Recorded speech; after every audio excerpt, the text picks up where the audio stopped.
Hi everybody, welcome. Welcome to the Power to Fly and Raytheon virtual seminar. My name is Milena Berry and I'm the CEO and co-founder of Power to Fly. Today is a really special day. I'm really looking forward to sharing this virtual seminar with you. And it's a very fitting topic that we're doing this virtually because the topic of the day is cybersecurity. From the threat in North Korea to the breach of Equifax, cybersecurity is on everybody's minds. Here at Power to Fly, our entire team works remotely, and our days are spent in emails, Google Docs, Slack, virtual experiences all around. I'm sure everybody who's joined us today can relate. And as we continue to live more in the cloud, cybersecurity is becoming more and more important every day. That's why I'm particularly excited to introduce the team of women at Raytheon today, who are truly paving the way, not only in cybersecurity, but also in artificial intelligence, computer learning, cloud computing, and many other divisions at the forefront of technology. We've put together a panel of amazing, fascinating women in tech from Raytheon, and they are Alison Kuzeja, Staff Director of the Software Engineering Directorate, Kate Maxwell, Senior Principal System Engineer and Director of the Raytheon Innovation Center, and Karina Shamirian, Manager of the Software Engineering Department. Welcome, everybody. Today, we're not going to only talk about their current projects, but also about their journey as women in technology. And we're particularly excited to learn more about the ongoing steps Raytheon is taking to be a company that cares, a company that supports diversity and inclusion, and to be an organization where women have a voice. I think our panelists today are exemplary on that level. And so we can't wait to tell you more about it and their journey so far. A couple of housekeeping notes first. So first of all, if you're disconnected from your computer, if you have any sort of internet connectivity issues, please dial in. The number to dial in should be on the right side of GoToWebinar in your audio panel. You will be muted by default as an attendee, but we're really looking forward to getting your questions. So use the questions tab to send us your input, your questions. We'll definitely have a Q&A section at the very end. Thirdly, the presentation is recorded and we'll be sending it to you after the webinar. And lastly, at the very end, and at the moment you exit the webinar, you'll be asked to take a survey. We really welcome feedback. We grow from feedback. We'd like to hear from you, so please do not forget to fill out the survey at the very end. What's on our agenda for today? So a couple of things. First of all, obviously, we're going to do a quick overview of Raytheon. It's a fascinating company. I've gotten the pleasure to know more about it lately, and I can't wait to tell you all about it. Next, we're going to meet our amazing panel and talk about their roles at Raytheon. After that, we'll get into the heart of our presentation and we'll learn more about their day-to-day responsibilities, some of the specific challenges they've had as tech leaders and women in tech. We'll also talk about transitioning their career, building their teams, and how we can build the next generation of female leaders. Afterwards, one of our most valuable sections is the audience Q&A. Remember, no topic is too big or too small. Whether you have a question about system software or life at Raytheon, this is your chance to ask questions about the application and interview process also. And if you're shy, don't worry, you won't be on camera. You don't need to speak, just type your questions in the question box at any time during the presentation. And we'll get to them a little later. Please don't forget to include your name, your location, so that we get a little more personal about our audience members. And finally, we'll be sharing a few additional resources that you can explore. Now, let's get started.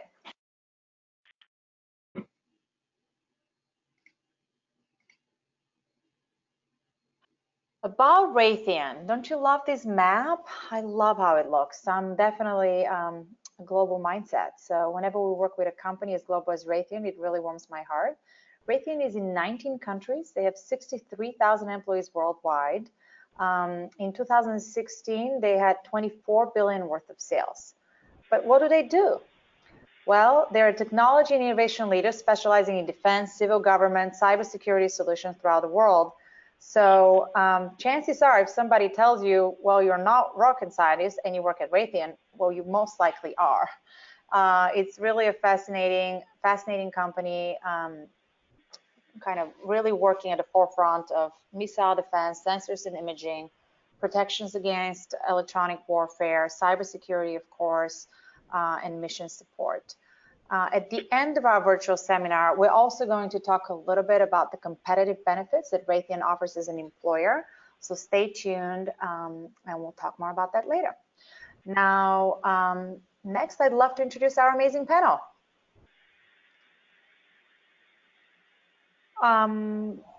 Here is Allison. Allison, say hi. Hi. Kate. Hello. And Karina. Hello. I'm super excited to hear from each one of you. Allison, you'll be first. If you can please tell us more about yourself and what you do at Raytheon. Sure. So I've been at Raytheon actually going on 31 years starting next month. That's a very long time. That's reflective of what a great company Raytheon is. 20 of those years I've been focused on leadership and program management in my role. I've always been focused on software development.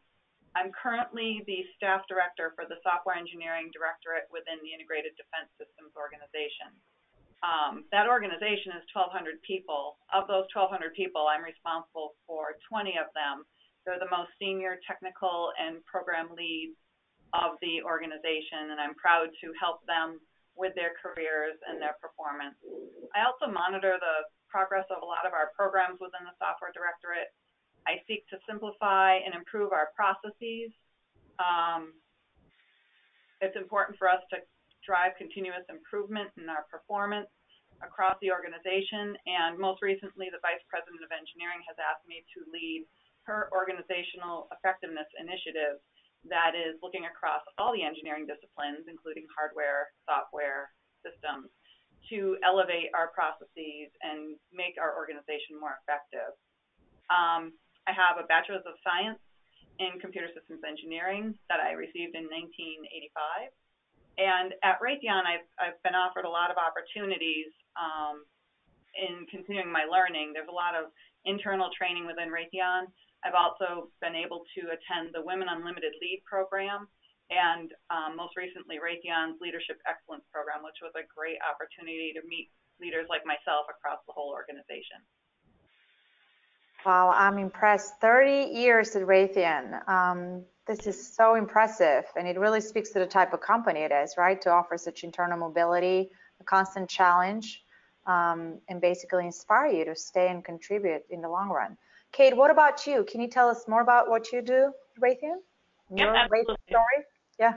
So my name is Kate Maxwell. Thanks for having me here today. I work for the Intelligence, Information, and Services Business Unit of Raytheon, so that's IIS.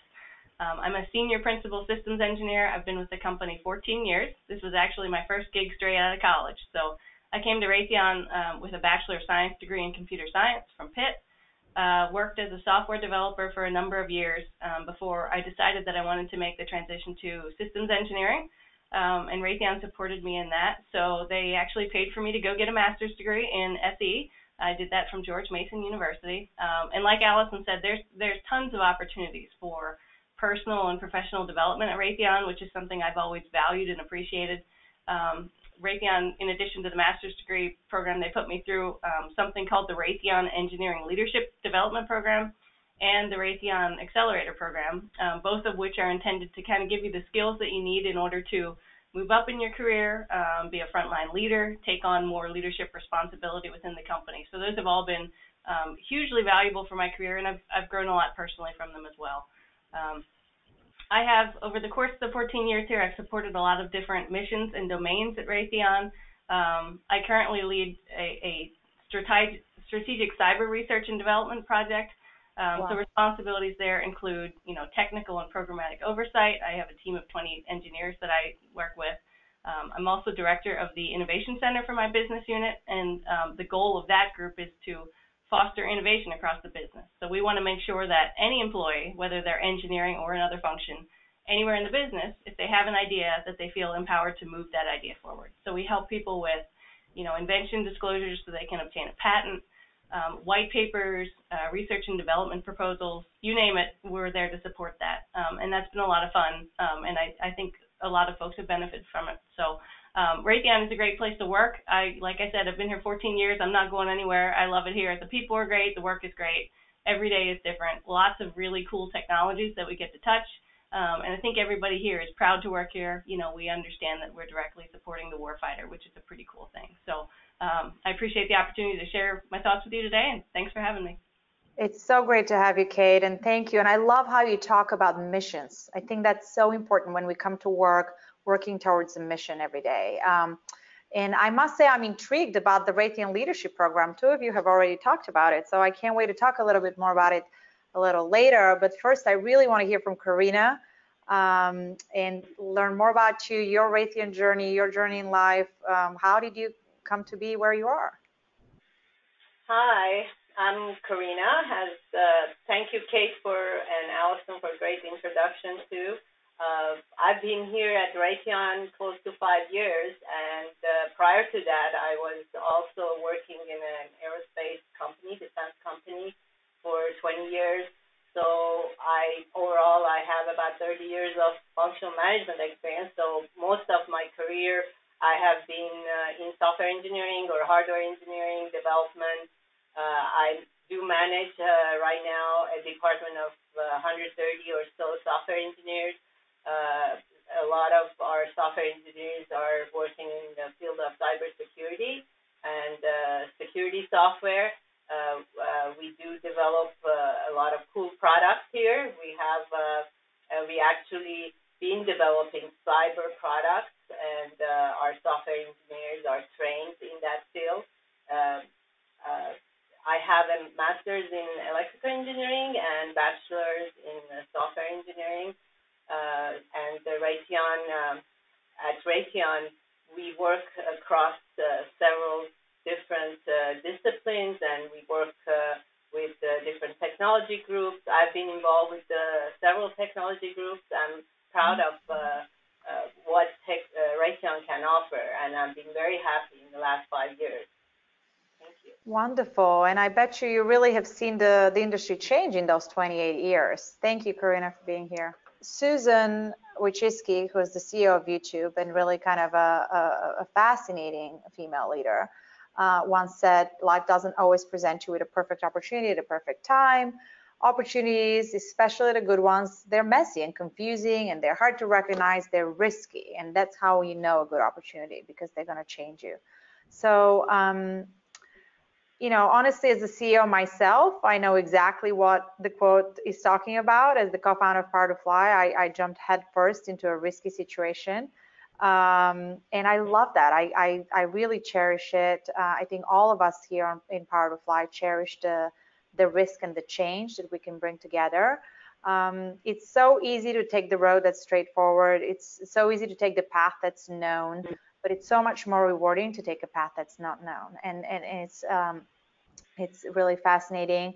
I see that our panel has worked today in the industry for 10, 20, 30 years. They're really kind of show the walk of life. And the one thing that I see, though, as a pattern across all three of you is how you have embraced the opportunities that challenged you the most. And that's what resulted in the change that you were seeking. That's what resulted in being the female leaders that you are today. So I'm super excited to share more about our journeys with our audience. And with that, let's jump straight in.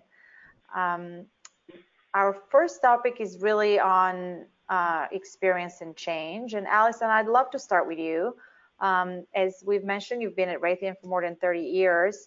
How have you seen not only the company change, but how have you seen your field grow and change over those 30 years? That's a really good question, because it has changed drastically in my time at Raytheon. Again, been here over 30 years. If you think 30 years ago, there was no internet, there was no email, no cell phones, no laptops, no personal computers. When I started Raytheon, I had a terminal on my desk that I shared with my office mates that connected to the mainframe. And that's how you did your work. And then if you had to debug your software on the live hardware, you did it with punch cards. I happily say I only used punch cards once, and technology moved forward before I got too comfortable with them. But that technology change, the email, the cell phones, the internet, that's changed how we communicate. Communication is now instantaneous. So my advice to my employees, to my teams, is you need to manage your life balance. That is your responsibility, because your boss is going to take advantage of those devices to contact you whenever she can. And if you are always answering the phone at 10 o'clock at night, they're going to keep calling you at 10 o'clock at night, just the way it is. So you need to balance it, set the expectations. As far as software engineering, the future is an exciting one. We're advancing our technological space all the time. We're including artificial intelligence now. I mean, we talked about it for 20 years, but now it's becoming more of a reality with machine learning, cloud computing. We've talked about cybersecurity, and the list keeps growing. And just to talk about leaning forward and taking new challenges, I'm actually no longer the software director within software engineering. I took a new responsibility, and I'm now the director of strategic development within engineering. And that started on Monday. And that is out of my comfort zone and very leaning forward for me. So, congrats. This is fascinating. See, breaking news on Power to Fly. There you go. I'm so happy for you. This is amazing. Yeah, it's interesting, right? The world we live in. The rate of change seems faster than ever. Yesterday's, the only thing that's constant nowadays is change, and I think it's such an important skill to be able to adapt to change. So tell us a little more, Allison. How do you stay on top of all the latest trends, technical advances, all that stuff? Sure. Aside from just technical publications and picking up books that I find of interest, Raytheon actually has technology interest groups, or we call them TIGs. At Raytheon, it's a cyber way to connect across our, how many countries did you say we were in? You probably know better than I do. 19? 19? So a lot. So it allows you to expand your network across the whole company to share blogs, chat rooms, articles with people of like-minded interest. Another thing within the Software Engineering Directorate is we created a weekly webinar series called SED Talks, kind of a play on TED Talks, where we let all of our engineers, whoever wants to step up, do a webinar every Tuesday at lunchtime on any topic they want that's associated with technology advancement. We've had anything from somebody talking about the Raspberry Pi technology to somebody who was deployed on an aircraft carrier for a month and what that was like dealing with the sailors, and yet still having to, do your software integration as you move forward. So a lot of interesting ways to keep up abreast of technology. This is fascinating. I love that internal group, and it's great that Raytheon has it. And I think it's, obviously for any employee, but women in particular, this kind of support network internally is so important to create a feeling of belonging, inclusion, obviously, share knowledge with each other and just be there to support each other.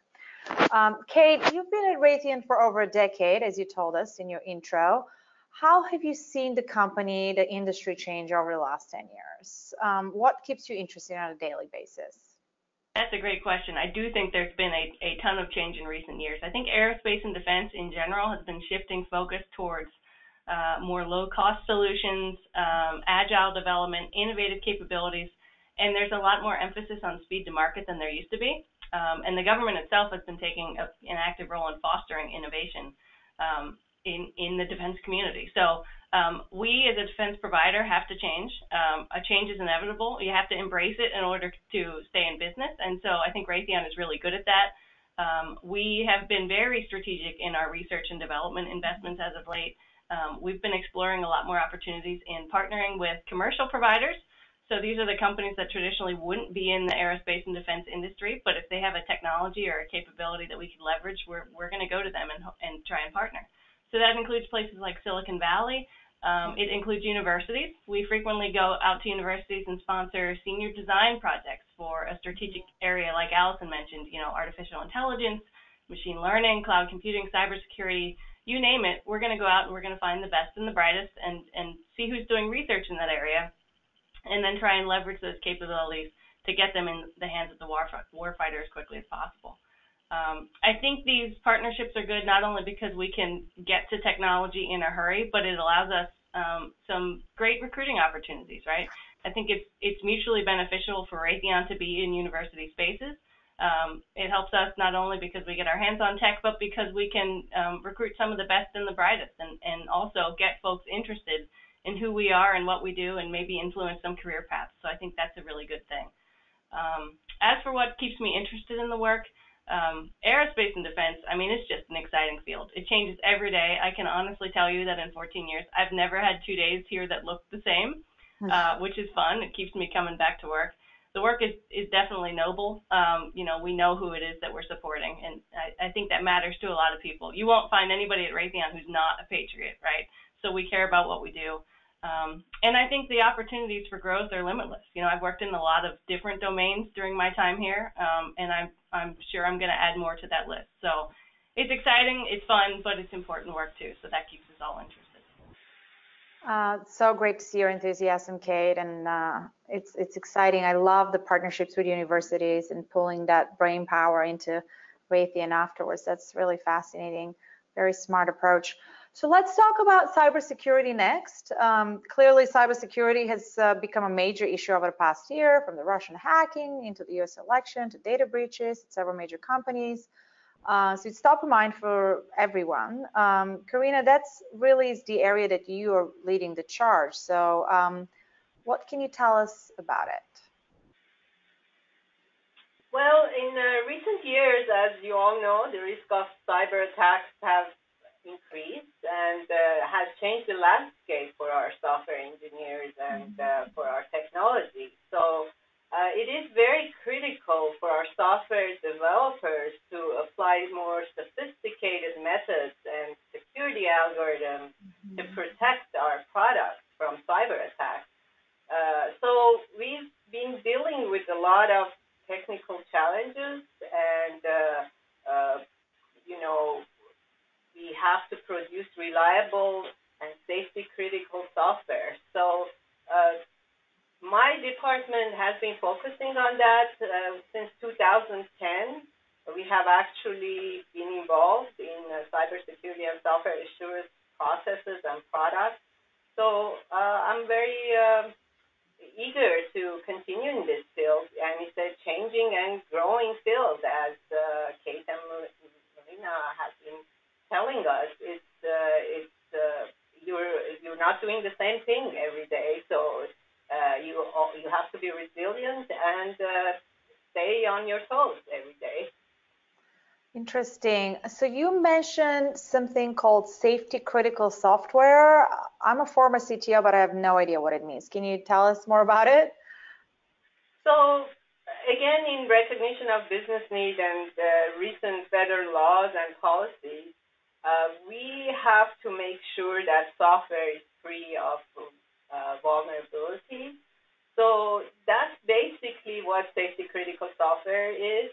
We have to create tools and practice secure coding standards. We have to analyze our vulnerabilities. We have to implement controls, fix the security vulnerabilities, and we have to look at reusing third-party tools and libraries if they're available and they're secure. So we integrate components and bring security to entire life cycle of software engineering. Fascinating. Interesting. So from what I heard, you obviously provide systems engineering expertise to a number of programs throughout the organization, but you're also leading the Raytheon cyber efforts. So can you tell us more about how the skills needed for both roles are similar, how they're different? What differentiates the two responsibilities? Sure. So the skills we need are in cybersecurity is the knowledge of the policies, and as well as being able to develop real-time embedded software that is free of vulnerabilities. that I mentioned before has to be implemented, and the roles, we're defining the roles more clearly since we've been involved in this field, and it's a growing and changing field, and it's evolving every day. We're constantly challenged to define the roles better. So I have senior software technical leads that are leading teams. We are creating the new algorithms every day. We're also interested in implementing artificial intelligence into cybersecurity. So I'm always on the look for software developers that are good software designers and can see the big picture and develop cybersecurity products by implementing the rules and policies and understanding what the threats are in general. Interesting. So great. That's actually a perfect transition into our next slides, kind of talking about what are you looking for in a candidate. But I totally hear your point, right? Having a solid systems engineering background seems like just the bare bones requirement for somebody to be successful at your team. So this is fantastic. Thanks for the insight. Talking about, again, finding our teams and what are you looking for when you're growing your team. Allison, do you want to tell us a little bit more about what are you looking for in a new team member?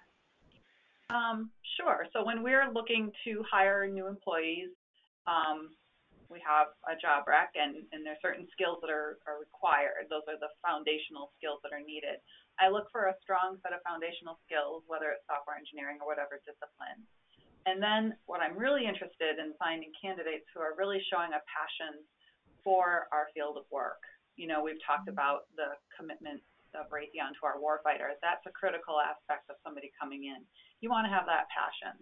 And then I also look for the skills that I feel are required to successfully execute on a program.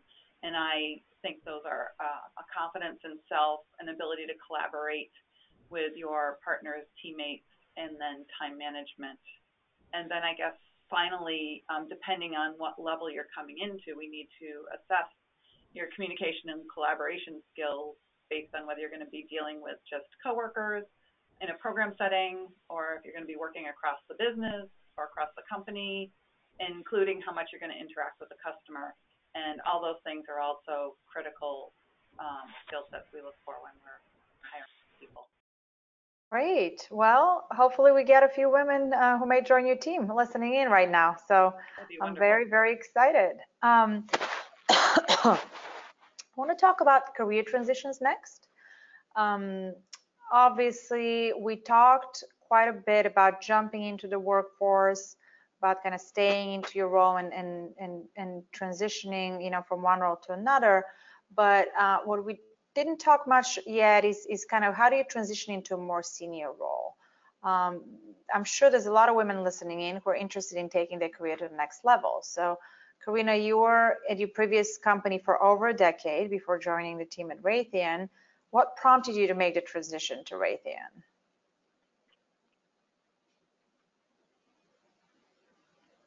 Oh, we don't hear you. I think the audio is on mute. Sorry. Yes, I was in my previous company for 20 years before coming to Raytheon. So I started my career as a test engineer. I worked in that field for 2 years, and I moved into hardware engineering design since I had passion to understand the hardware.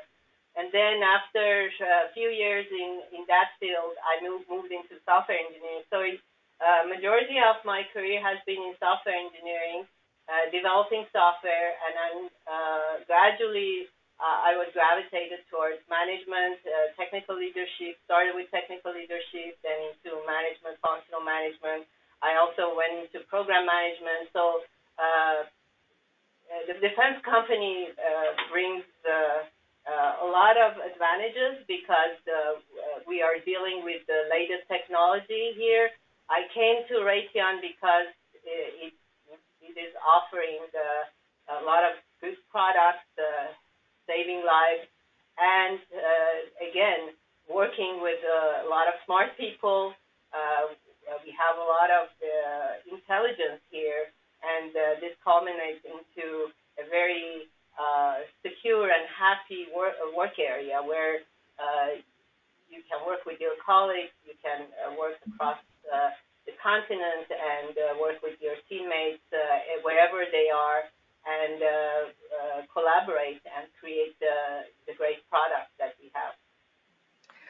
Great. And just to kind of elaborate a little more on that, right? Because I'm kind of looking for advice on how do you become from, let's say, a manager to a senior manager. How do you make sure that transition into a senior position is successful? Any tips on that front? Yeah, transition can be difficult, but the best way to succeed is to understand your responsibilities and be a clear communicator, right? So you have to have patience. You have to work hard. There are always going to be new processes, new procedures, new routines. You just have to be resilient and get used to all that. Be able to work with everyone in the team. And again, patience is very important. You have to establish new relationships. You have to have professional networks. Because that's very important. Even coming to Raytheon, even though I had worked in defense and aerospace company for 20 years, I had to work very hard to establish new networks and new connections, and people get to trust you and get to know you better, and then you can also get things done faster if you have a good network. So being persistent and proactively seeking help and advice from other people, and taking care of all the obstacles in your career is beneficial. It is an ongoing challenge, even for people who have been in the company for a long time. Mm-hmm. There are always new challenges on your way. So when you're working in a large company, but the good thing is that you have a lot of resources to go to. So again, gaining trust, working with your team, and networking are all important aspects, and you have to constantly maintain good relationships with everyone. As a manager, you have to be trustworthy, and you have to be able to work with all kinds of personalities. So that's the virtue of a good manager too. But it's always good to start at some level that you can develop the software, you can develop the hardware, you can understand what it is before you start managing that team, right? So that's my advice. I love that. Allison, now off to you with your brand new promotions. Congrats again. Can you talk a little bit about, what steps are you going to take to make sure you're successful in your new role? Sure. So I think I've been very fortunate with my career at Raytheon. I've been offered a lot of various opportunities throughout my career. I've had the pleasure of working both program execution items and also functional management assignments. So the difference of those two, program execution is making sure the project you're working on is ready for the government, the customer, the Navy, the Army, Air Force, Marines, whichever. And functional management assignments are where you take the people that do the job and you help them with their careers and their assignments and make sure they get the advancements and training that they need to be successful themselves. And throughout my career, I found it very helpful to toggle between execution and functional management because it keeps your feet in both, keeps you kind of grounded, and you remain somewhat technical while moving forward in your career. To that end, Raytheon has a website called Our Careers that lists every open position within Raytheon, which is a whole bunch of them. So there are filters you can set up to say, I'm looking for this area of the country in a software domain with this level. I'm looking for this job level. And I don't set up, you can get automatic emails when these jobs pop up that fit your filter. I don't set it up for that because I get inundated with too much email. But when I'm looking for a change, I'll go and I'll peruse what jobs are open that, appeal to my career aspirations, but also suit my skill set. And so when I was working on the dual band radar program, I saw one of these requisitions posted for the SED staff director role. And I felt this was a very logical next step in my career, and it suited the skills. So I applied to the position. I went through the interview process, and I was notified I was selected for the role. And then the next really important step you have to do when you're internal to the company and you're making these moves is you have to make sure that you're not leaving your previous program in a lurch.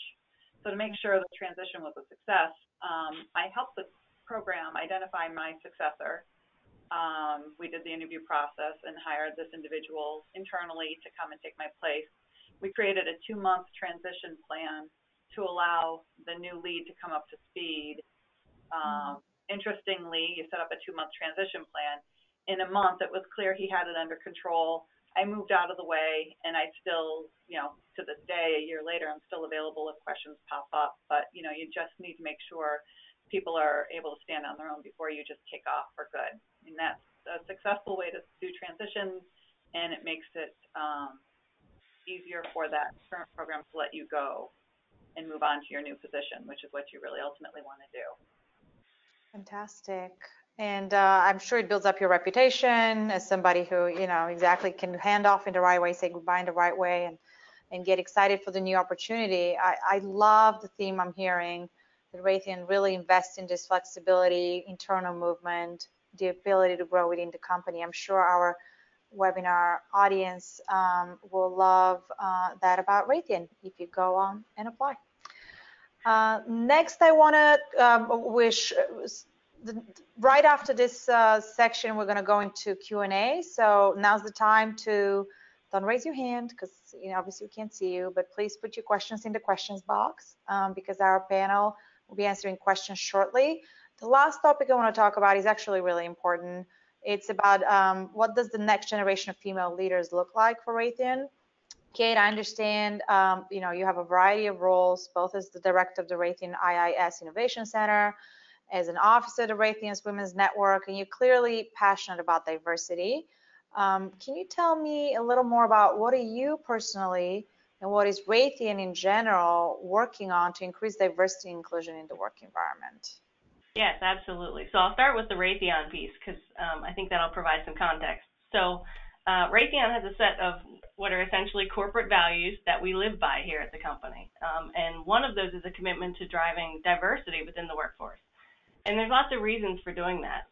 We believe that a diverse employee population is going to enable global growth, competitive advantage, and the trust and respect that we need in our workforce so that people can come to work every day and feel valued and therefore do their best work.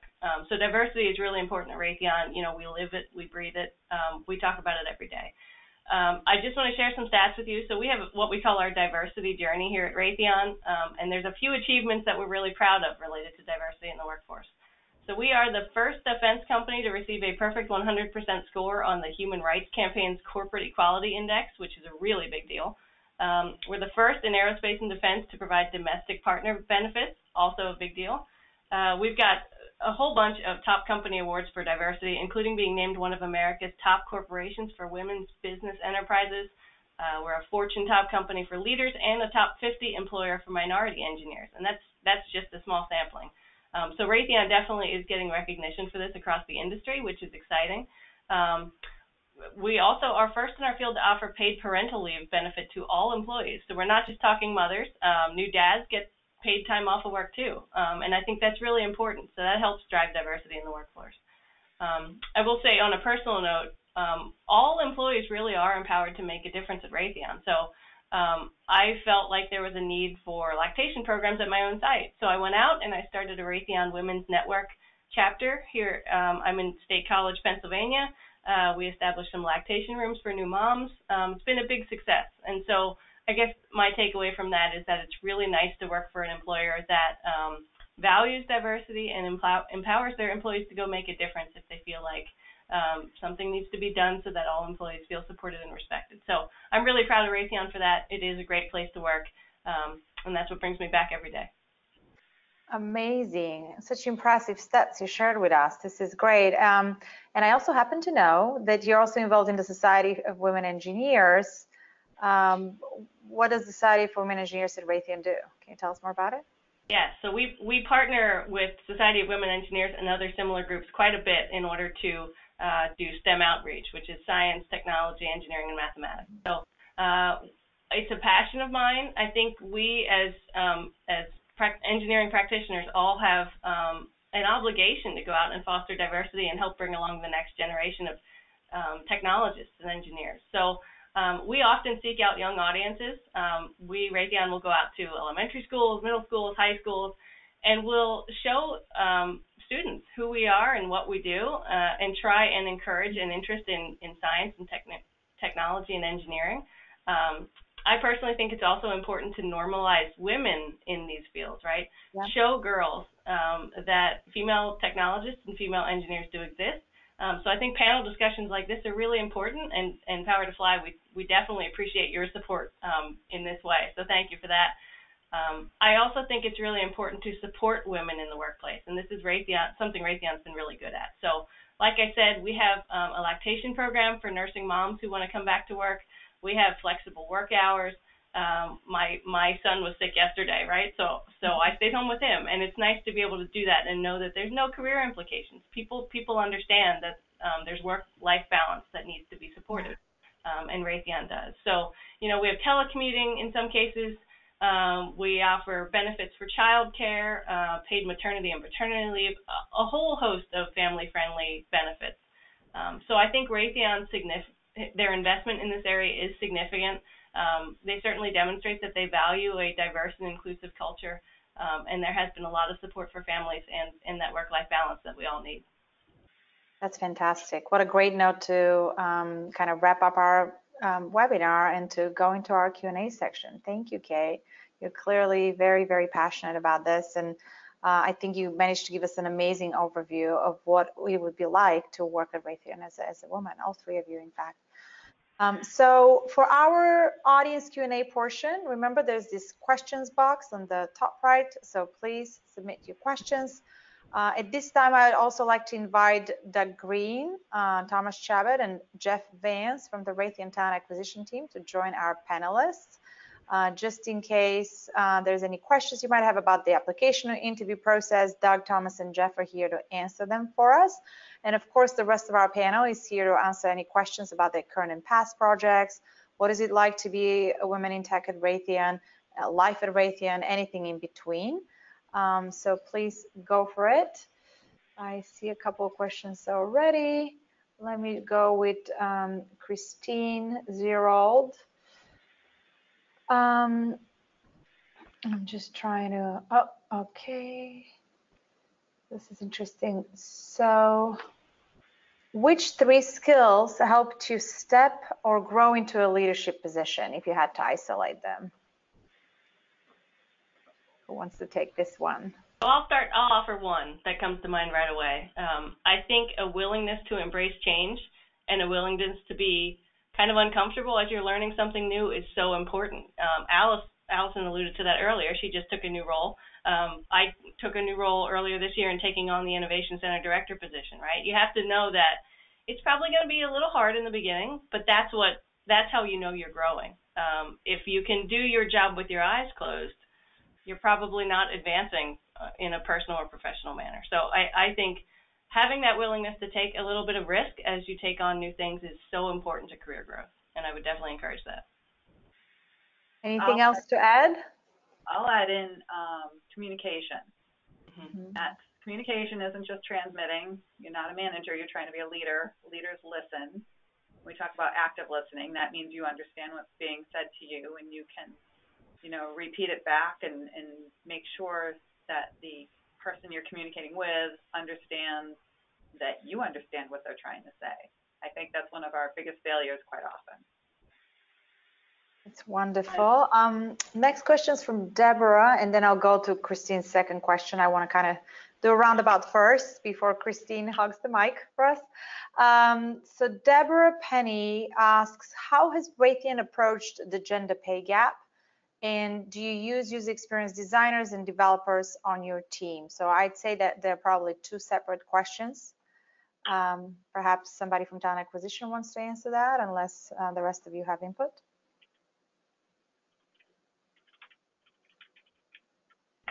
This is Douglas Green, talent acquisition leader for Space and Airborne Systems. I can take that. Obviously, there are a lot of laws that are in place today that help address this situation in terms of gender pay equality. But we have clearly taken a good look at diversity in our organization and support women in the workforce. So we base our pay on years of experience, and that keeps the playing field equal. I think I'd like to lean on a couple of our panelists to get their opinion on the Raytheon pay policies, and do they feel that in their history of working with the organization that they felt like they had been compensated equitably?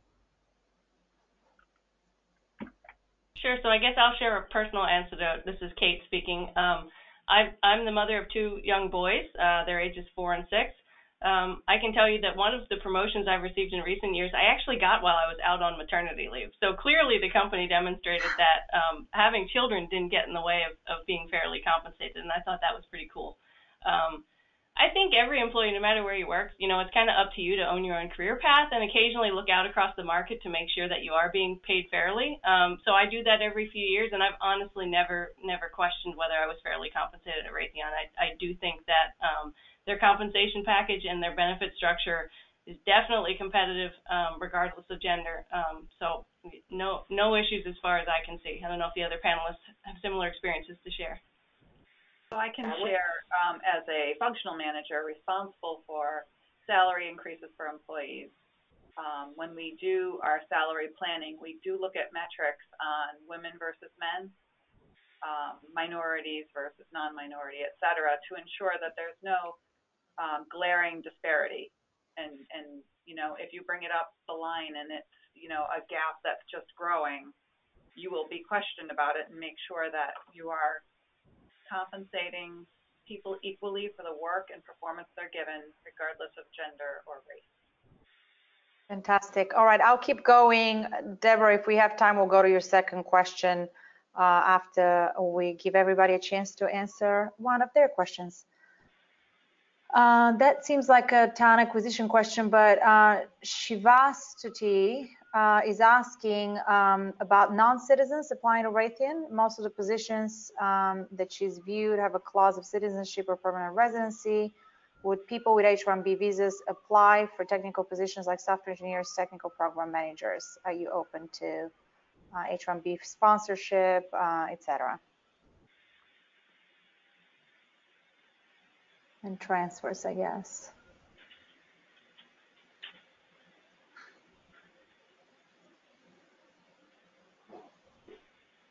This is Doug again. I can go ahead and address that. Unfortunately, we do not sponsor visas at this time. Okay, that's good. If things change, make sure to follow Raytheon on Power to Fly, and we'll send you updates. Tammy Lottie is next. She says, this is Tammy Lottie from the Washington, D.C. area. I'm fascinated with the aerospace and defense industry as my husband has been in the field for 20 years. I'm currently studying to sit for the network and security technology field. I have a BS from Virginia Polytechnic Institute. What are your recommendations for professional women who want to transition into the technology field? Would you recommend another Bachelor of Science or Master of Science? Thank you. This was a very useful and interesting seminar. How do you jump in the technical field is a question. And are there a kind of degree requirements?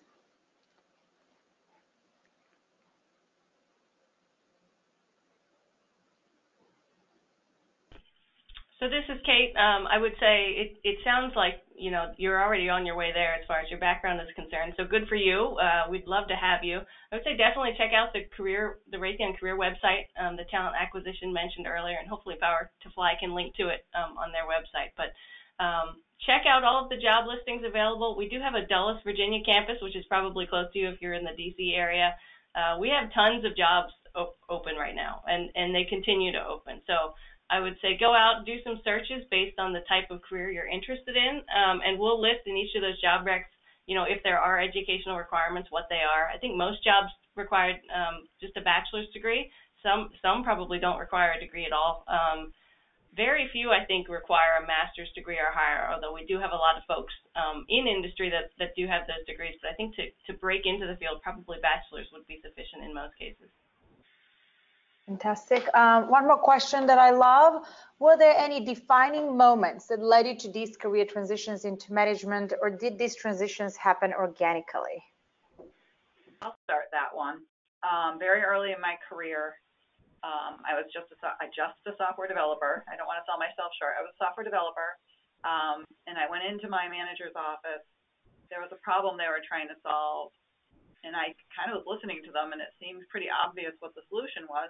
And so I just spoke up and I said, well, why don't you just have John do it? He just did it on this other program.